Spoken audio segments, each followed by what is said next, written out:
तो ये रही आपकी 12 मार्च क्लास 12 इंग्लिश की कॉपी और ये रहा क्लास 12 इंग्लिश का एक वायरल पेपर।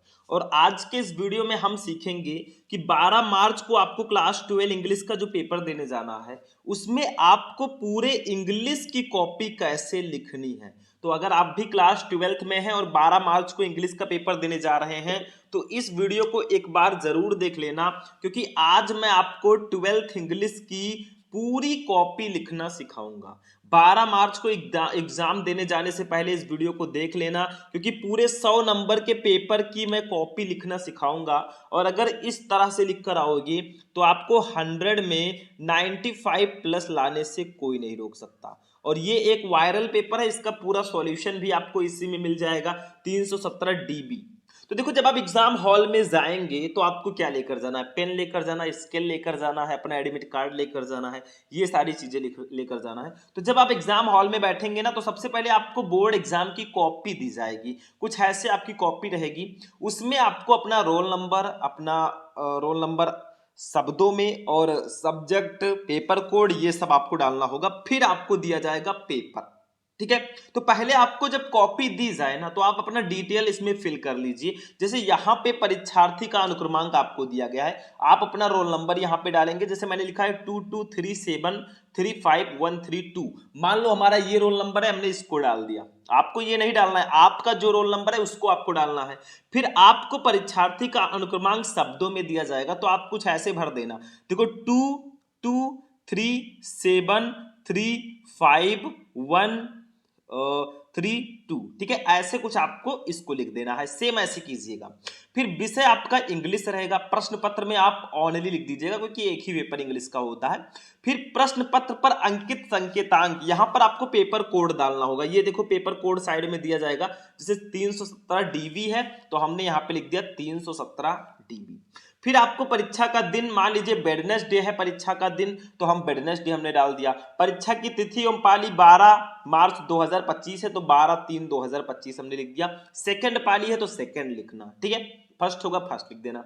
सरस्वती, जैसे केंद्र का नाम, जहां आपका सेंटर गया है उस स्कूल का नाम लिख देना, उस कॉलेज का नाम लिख देना। सरस्वती इंटर कॉलेज मैंने लिख दिया। ये डेमो के लिए मैंने लिखा है, जहां आपका गया है वो आपको लिखना है। तो ये तो था कि आप कॉपी को फिल कैसे करेंगे। अब इस पूरे 100 नंबर की कॉपी को लिखेंगे कैसे? वीडियो को आप लोग लाइक कर देना, चैनल को सब्सक्राइब कर लेना। अब चलिए सीखते हैं। देखो, ये हमारा क्वेश्चन पेपर 4 सेक्शन में होगा, section A, B, C and D।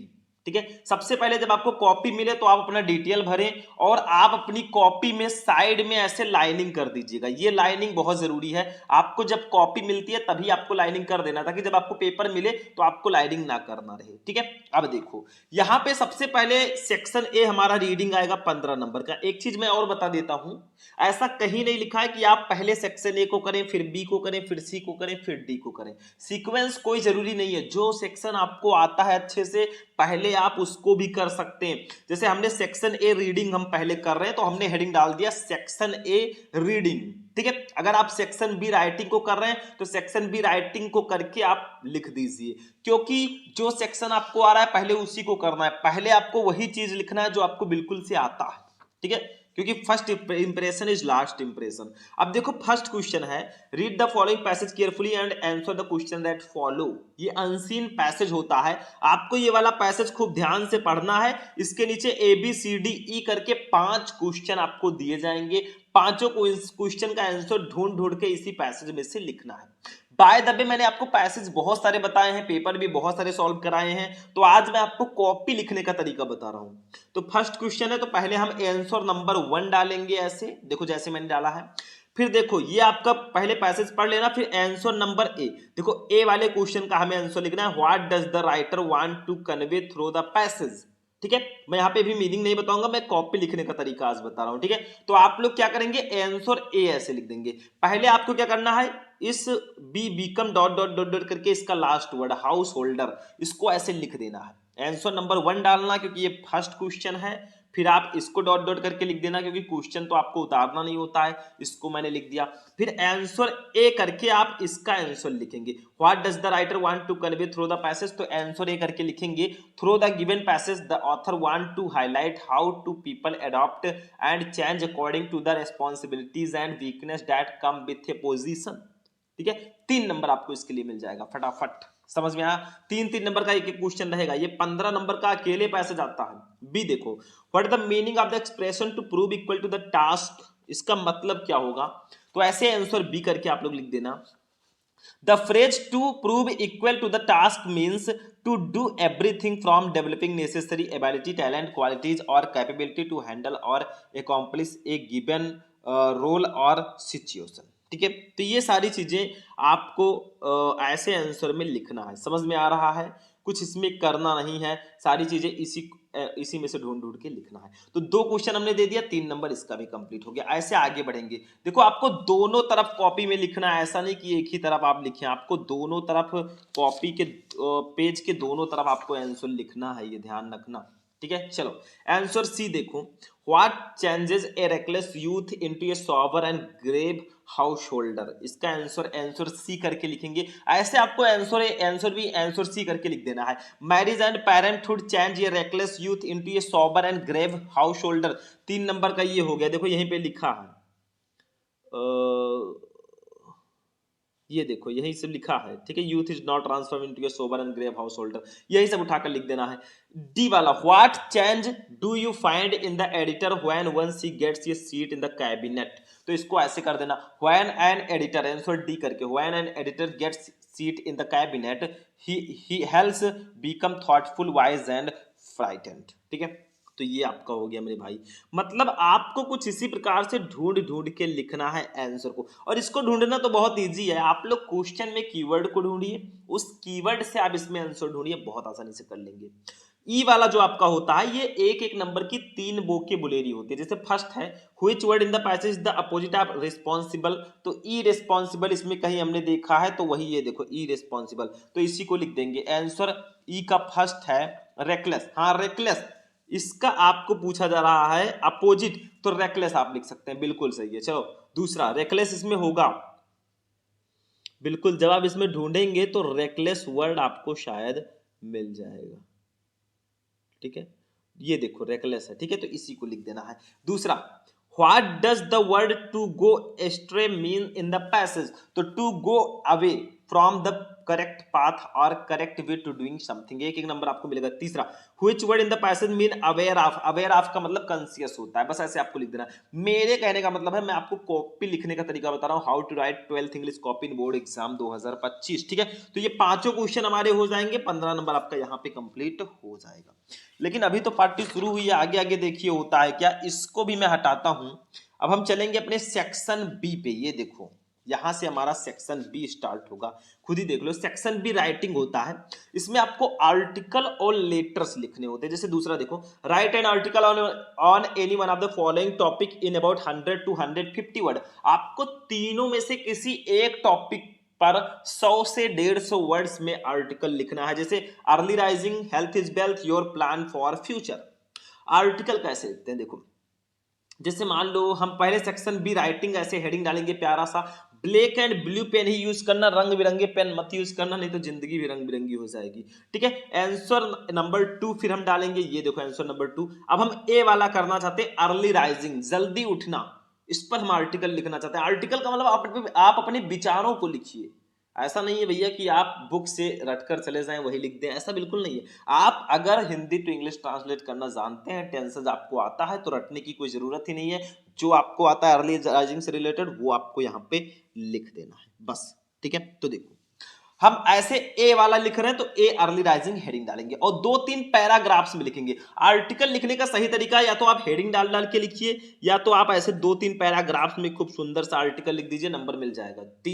2 से ज्यादा होना चाहिए पैराग्राफ। देखो जैसे the idea of early rising and the many benefit it has been put into our mind from the time we are very young. As young children we are taught by our elders that sleeping late and rising early late as a bad habit we all have heard the old proved early to bed। मतलब एक passage आपने यहां तक लिखा, दूसरा passage आपका यहां से शुरू होना चाहिए, नेक्स्ट पेज तक चलेंगे हम लोग। ये देखो नेक्स्ट पेज में आ गए, ये दूसरा पैसेज हमारा यहाँ पे खत्म हो गया। देखो ये दूसरा पैसेज हमारा यहाँ पे फिनिश हो गया। तीसरा पैसेज हम लोग, देखो मैं तरीका बता रहा हूं, लिखना आपके ऊपर है। तीसरा पैसेज हमारा यहाँ से यहाँ तक कंप्लीट हो गया। भैया ये 9 नंबर का था, ठीक है, आपको 9 नंबर मिले हैं। क्यों? क्योंकि आपको 2-3 पैसेजेस में, 4 पैसेज में जितना हो सके अच्छे से लिखना है। अगर अच्छे से लिखोगे तो 10 में 10 भी आपको एग्जामिनर दे देगा। तो आर्टिकल कुछ ऐसे लिखना होता है, मैं तरीका आपको बता रहा हूँ पूरी कॉपी लिखने का, ठीक है? तरीका समझोगे तो सब समझ जाओगे। अब अगर हम लेटर राइटिंग की बात करें, तीसरा, write a letter to the editor of your newspaper about frequent breakdown of electricity in your locality. यानी कि अपने इलाके में बार बार बिजली गुल होने की समस्या को लेकर आपको पत्र लिखना है। नहीं पता तो और लगा है, write a letter to the principal of your college to grant your full fee concession. ठीक है, तो दोनों में से जो आपको आता है आप लिखिए। तो आर्टिकल वाला सेक्शन खत्म हुआ। लेटर देखो, आंसर नंबर 3 हम लोग डालेंगे पहले खूब प्यार से। ठीक है, देखो हमने डाल दिया यहाँ पे आंसर नंबर 3 लिख दिया मैंने। आप लिख रहे हैं, हम ये वाला लेटर लिख रहे हैं, write a letter to the editor, हम ये लिख रहे हैं। तो देखो पहले हम जब इसको लिखेंगे तो लिख देंगे a letter to the editor, हम आंसर नंबर 3 पहले डालेंगे। अगर आप एडिटर लेटर लिख रहे हैं तो a letter to the editor लिख दोगे, एग्जामिनर को पता चल जाएगा आपने यही वाला किया है। फिर आप लिख रहे हैं बिजली की समस्या को लेकर कि हम जहां पे रहते हैं हमारे यहाँ बिजली बार बार गुल होती है, नियमित रूप से नहीं रहती है, तो क्या करेंगे हम, ऐसे पहले अपना एक एड्रेस लिखो, जैसे वजीरगंज गोंडा मैंने लिख दिया अपना एड्रेस। ठीक है, आप जहां से है वो भी लिख सकते हैं, एड्रेस में कुछ नहीं रखा है, सीक्वेंस अच्छा होना चाहिए।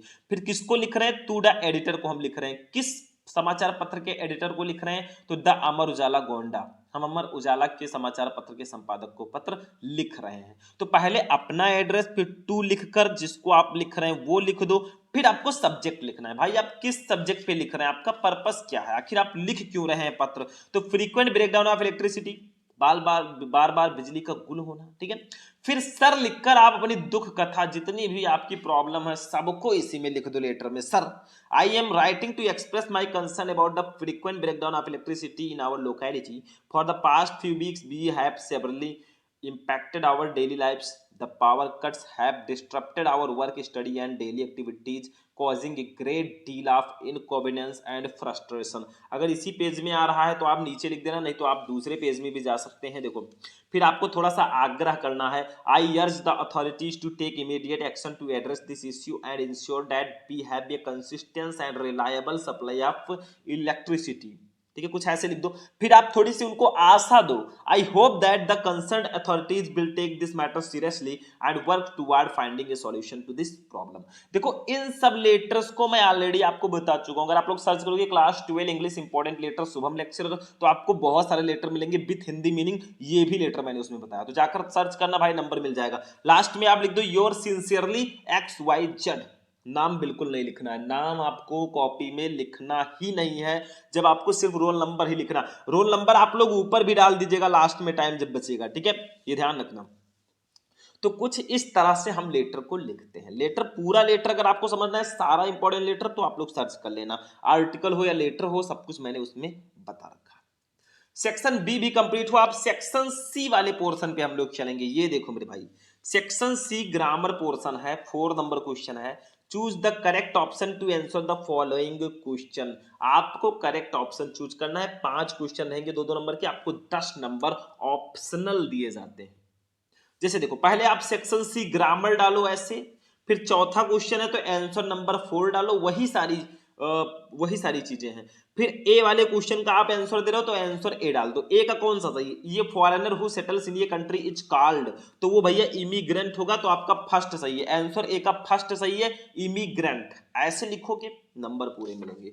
बी देखो, to die in harness means, इसका मतलब क्या होगा। ठीक है, तो इसका मतलब होता है थर्ड वाला सही है, to die while in service, ये सही है, तो आप लोग आंसर बी का थर्ड लिख दो, to die while in service. मतलब जो आपका सही है ना वो कुछ इस तरीके से लिखना है, टाइम भी बचेगा, नंबर भी पूरा मिलेगा। सी वाला देखो, द सिनोनिम ऑफ डिलीगेंट इज, डिलीगेंट का सिनोनिम क्या होगा, इसका इंडस्ट्रियस होगा, तो आपका आंसर सी का चौथा सही है, इंडस्ट्रियस। ठीक है, बस हो गया। आंसर डी को देख लो, cattles are grazing in the field, which word in this sentence is an error, cattles are grazing in the field, इसमें भैया कैटल्स में गड़बड़ी है, द कैटल रहेगा, तो आंसर डी का फर्स्ट कैटल्स हो जाएगा, बस सिंपल, ये गलत है। ठीक है, answer E, the antonym of inevitable is, inevitable का एंटोनिम क्या होगा, तो अवॉइडेबल होगा, अवॉइडेबल फर्स्ट सही है, तो भैया आंसर ई का फर्स्ट ऑप्शन बिल्कुल करेक्ट होगा। तो इसमें करना क्या है, answer A, answer B, answer C, answer E करके आपको लिख देना है, नंबर पूरा मिलेगा। चलो भैया, अभी हमारा सेक्शन सी कहाँ खत्म हुआ है, अभी तो मापी है मुट्ठी भर जमी हमने, अभी तो सारा आसमान बाकी है। चलो आंसर नंबर 5 पे हम चलते हैं। अब हमारा आएगा ग्रामर पोर्शन में direct indirect, synthesis, transformation, syntax और होमोफोन्स। ठीक है, देखो, change any one of the following to indirect speech, आपको किसी एक को इनडायरेक्ट में चेंज करना है। यहाँ पे दो दिए गए, जैसे फर्स्ट है he said to me can you spare some money for me, तो पहले आंसर नंबर 5 डालो, हमने डाल दिया। फिर आंसर ए डालो, आंसर ए मैंने डाल दिया। इसका हम फर्स्ट करना चाहते हैं, he said to me can you spare some money for me, तो हम ऐसे लिखेंगे he asked me if I could spare some money for him, बस हो गया, 2 नंबर आपका कंप्लीट हो गया। फिर बी वाला है हमारा सिंथेसिस, देखो, combine any one of the following as directed, जैसे her husband died, she hear the news, she fainted, ये हो गया। ठीक है, तो हम मान लो आंसर नंबर बी कर रहे हैं, इसका फर्स्ट ही हम करेंगे, तो फर्स्ट डाल दिया। क्या है, her husband died, she hear the news, she fainted, भैया ये 3 सेंटेंस है। और ट्रांसफॉर्मेशन सिंथेसिस क्या होता है, 2 या 2 से अधिक सेंटेंसेस को जोड़कर आपको एक सेंटेंस बनाना होता है, दैट्स कॉल्ड सिंथेसिस। तो इसमें हम फर्स्ट वाला कर रहे हैं, देखो, having hear the news of her husband's death, she fainted, बस हो गया। ठीक है, चलो सी वाला देख लो। सी वाला है transformation, change any one of the following as directed, did you see him yesterday, passive voice में बदल दो, या Tulsidas was one of the greatest poets, इसको पॉजिटिव डिग्री में बदल दो। तो आंसर सी का हम सेकंड करते हैं, ये वाला, ये वाला, Tulsidas was one of the greatest poets. ठीक है, तो ऐसे लिखेंगे, very few poets are as great as Tulsidas, ये भैया हो चुका है पॉजिटिव डिग्री में, दैट्स ऑल। ठीक है, ये भी हो गया आपका, मतलब कुछ है ही नहीं, सब बिल्कुल हलवा है भैया, उठाकर खा लो चम्मच लेकर, काम खत्म।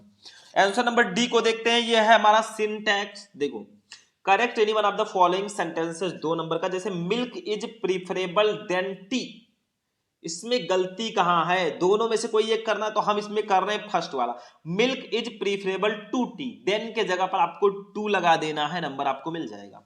होमोफोन्स की अब हम बात कर लेते हैं भैया, use any one of the following pairs of words in your own sentences to make the difference in their meaning clear, आपको सेंटेंसेस को यूज करना। जैसे देखो, फर्स्ट है स्टेशनरी, स्टेशनरी, दोनों दिखने में पढ़ने में सेम सेम लग रहे हैं, लेकिन इसमें डिफरेंस है, वही आपको सेंटेंस में यूज करके उसके डिफरेंस को बताना है कि हाँ भैया दोनों में ये डिफरेंस है। दूसरा साइड साइड, दोनों में डिफरेंस है, तो हम कर रहे हैं साइड साइड वाला, तो आंसर ई का सेकंड करेंगे। देखो, साइट दृश्य, इसका मतलब होता है it was a magnificent sight to see the mountains, और दूसरा साइट क्या है, you need to visit the construction site to see the modification. ठीक है, बस ऐसे आपको सेंटेंसेस में यूज कर देना है ताकि उनका मीनिंग तो क्लियर हो सके। चलो, इसको भी मैं हटाऊं। अब चलते हैं अपने नेक्स्ट वाले क्वेश्चन पे, ये देखो मेरे भाई, इसी ग्रामर में हमारा आता है Hindi to English translation, answer number 6, देखो, translate the following passage into English, 5 number का ये है। इसमें जैसे भारत एक कृषि प्रधान देश है, यदि यहाँ पढ़े लिखे लोग खेतों की ओर ध्यान दें तो हम लोगों की गरीबी दूर हो सकती है। हमारे गांव में सुधार की जरूरत है, शिक्षित व्यक्ति जब गांव में रहने लगेंगे तो उन गांवों का सामाजिक जीवन बिल्कुल बदल जाएगा। स्कूल की पढ़ाई पूरी करके इन दिनों हर एक विद्यार्थी विश्वविद्यालय में प्रवेश लेना चाहता है, ये धारणा उचित नहीं है। विद्यार्थी को इन विषयों पर ठीक से विचार करना चाहिए, तभी वे साहस के साथ भविष्य का सामना कर सकेंगे। तो आप लोग आंसर नंबर 6 पहले डाल दो प्यार से, फिर ट्रांसलेशन डाल दो, या आप डाल दो हिंदी टू इंग्लिश ट्रांसलेशन, आप ट्रांसलेशन लिख दो, हो जाएगा। फिर आप क्या करना, ऐसे भी लिख सकते हो, भारत एक डॉट डॉट डॉट करके कर सकेंगे, ऐसे आप ऊपर लिख सकते हो तो ज्यादा बेटर रहेगा।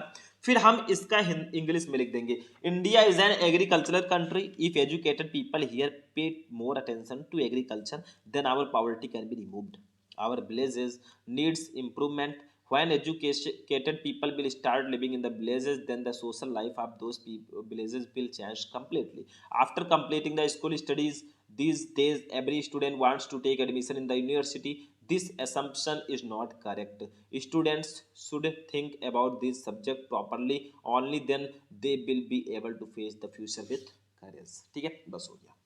तो कुछ ऐसे आपको हिंदी टू इंग्लिश ट्रांसलेशन लिखना है। सेक्शन सी भी हमारा कंप्लीट जब हो गया तो अब हम आ चुके हैं अपने सेक्शन डी वाले पोर्शन पे। 40 नंबर का पूरे ये सेक्शन आता है, 15 नंबर प्रोज के, 10 नंबर पोएट्री के और 15 नंबर सप्लीमेंट्री के, 40 नंबर का ये पूरा सेक्शन रहेगा। जैसे देखो, 7वां question, answer the following question in about 40 word each. आपको लगभग 40 शब्दों में इसका आंसर देना है। जैसे ए वाला क्वेश्चन, पहले आप सेक्शन डी लिटरेचर डालो, फिर आंसर नंबर 7 यहाँ पे अच्छे से डाल देना, मैं भूल गया था तो मैंने बाद में डाला है, आप बहुत अच्छे से अंडरलाइन वाइन करके डाल देना।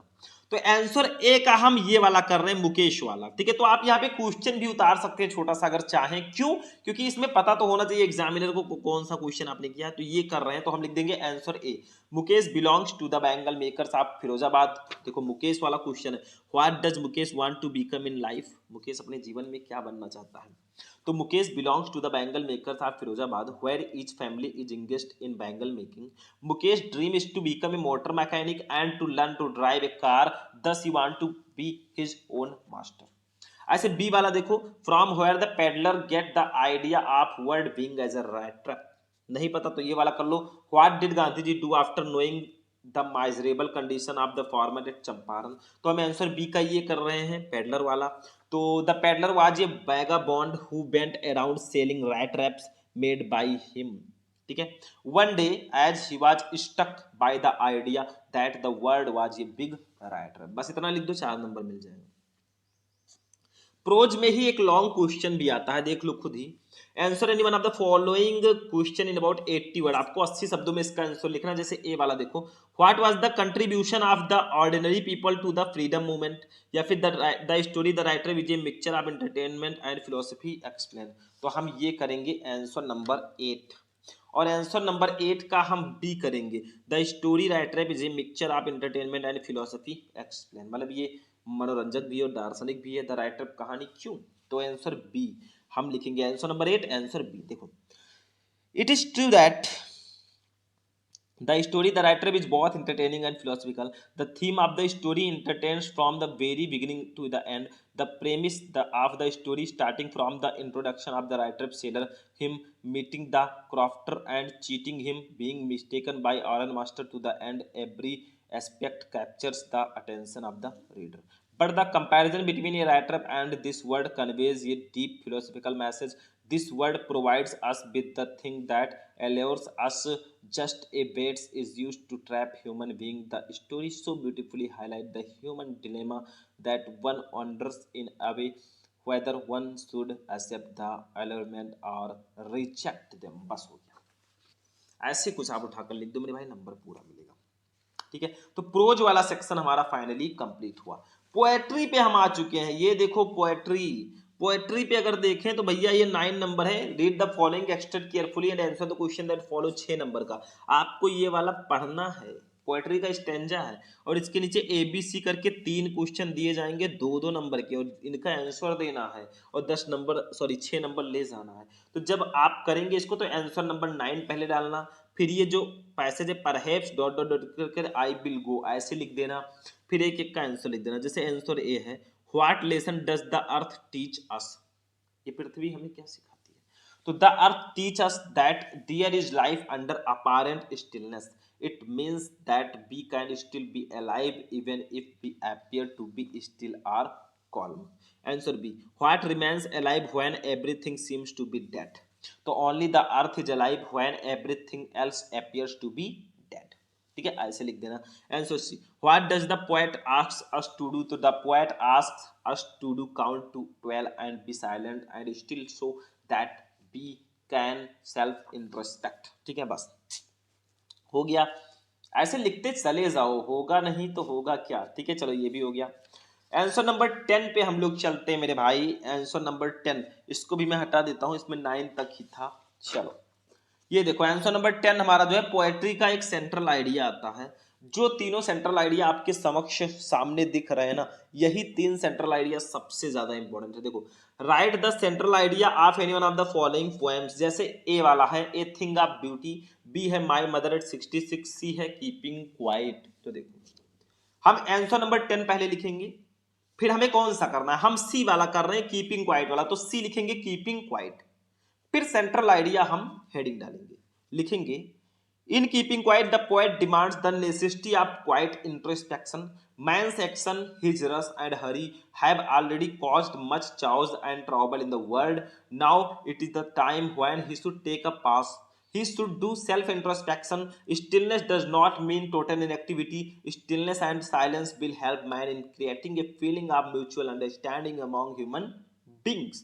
मतलब इसको तो मैंने हिंदी मीनिंग के साथ आपको पहले ही बता रखा है। अगर आप लोग सर्च करोगे class 12 English important central idea, तो आपको सारे सेंट्रल आइडिया सिर्फ और सिर्फ एक ही वीडियो में मिल जाएगा। तो उसको जाकर देखोगे तो आपका काम हो जाएगा। तो 10 नंबर पोएट्री का हो गया। सप्लीमेंट्री, फिर से सप्लीमेंट्री अब आ चुका है 11 नंबर।